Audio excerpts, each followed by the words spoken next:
12, 12, 21, 2021, des 1, des 2, des 2, des 1. Ah bah oui, nous sommes bien le 12 décembre 2021.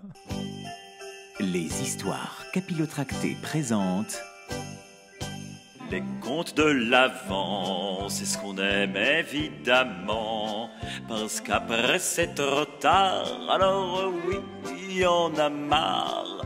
Nous on veut des contes de fées, des histoires qui font rêver.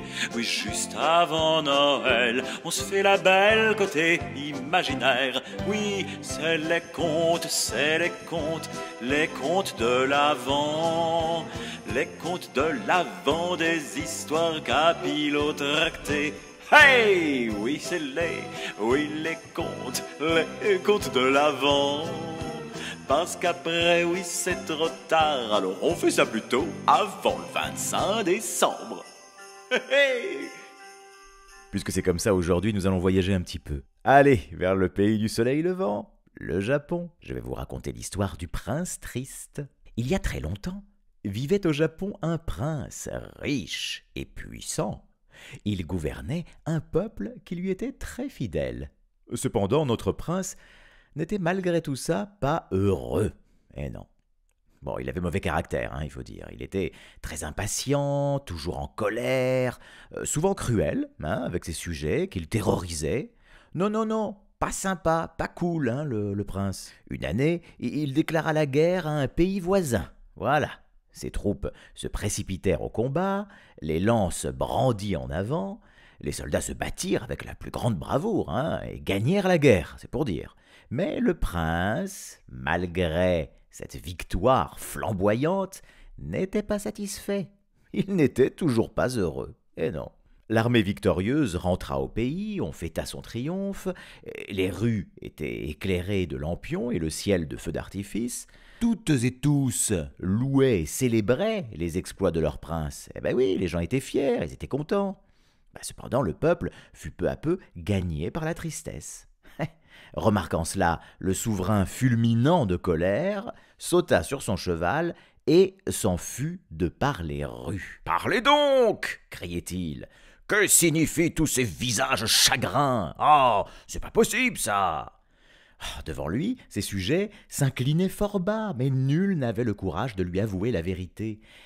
Ils étaient fatigués de la guerre, fatigués des victoires. Et oui, victoire ou pas, ils n'aspiraient qu'à une seule et unique chose, la paix. Mais par crainte de leur prince, ils se taisaient et ils n'osaient pas lui en parler, puisque le prince était quand même un peu soupolé, on va dire, un peu sanguin. Un peu plus tard, le même jour, alors qu'il se promenait dans la campagne, le prince entendit un étrange murmure, semblable au clapotis de la pluie.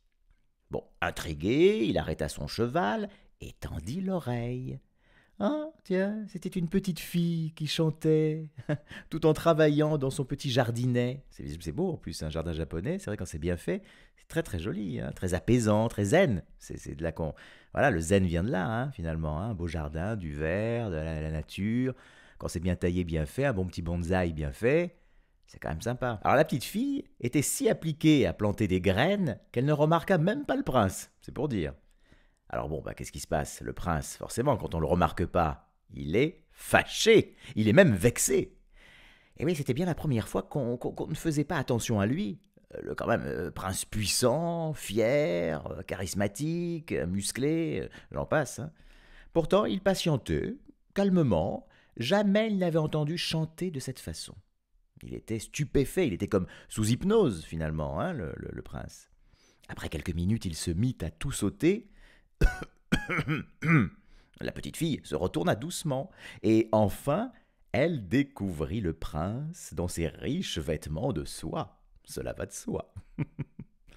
Le prince baissa les yeux, et son regard rencontra celui de la fillette, si tranquille, si pure. Oh, cette sérénité, ça faisait du bien.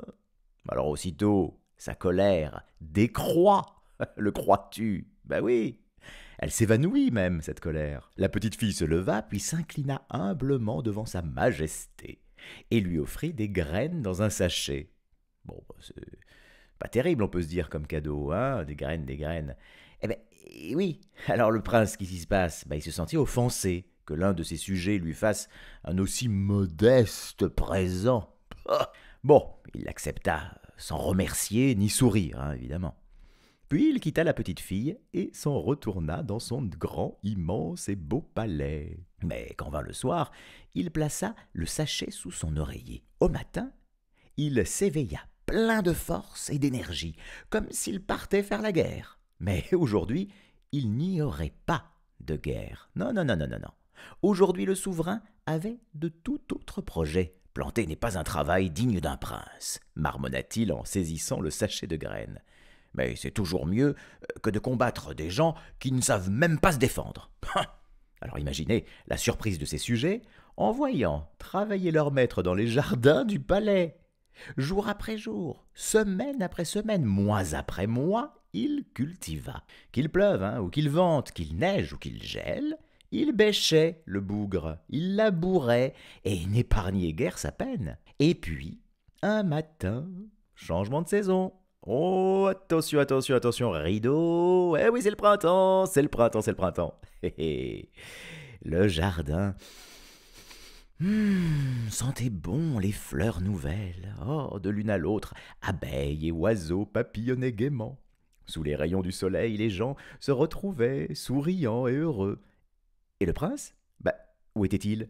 Il avait travaillé si dur pour créer ce splendide jardin. Pourquoi ne se réjouissait-il pas? Le prince se tenait à l'écart, quelques fleurs à la main. Et comme il les regardait, des larmes coulaient le long de son visage. Ah, il était si triste. Il ne comprenait pas pourquoi le printemps rendait tout le monde heureux. Tout le monde, sauf lui. Bien sûr, il ne l'avait jamais compris, mais cette année, sa peine était encore plus grande. Il s'était donné tant de mal pour créer ce beau jardin, et il avait tant espéré découvrir le secret du bonheur. Soudain, il lui sembla entendre la douce voix de la petite fille.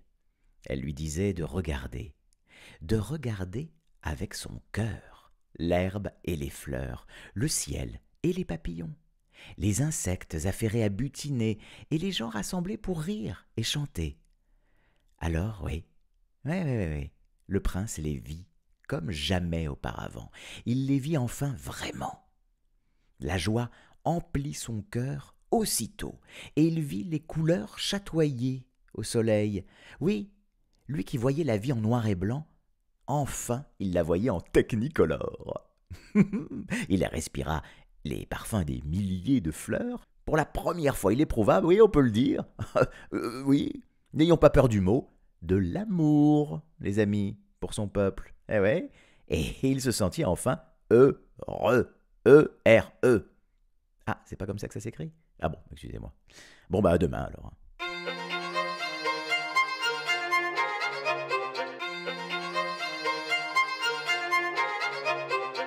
Les histoires capillotractées.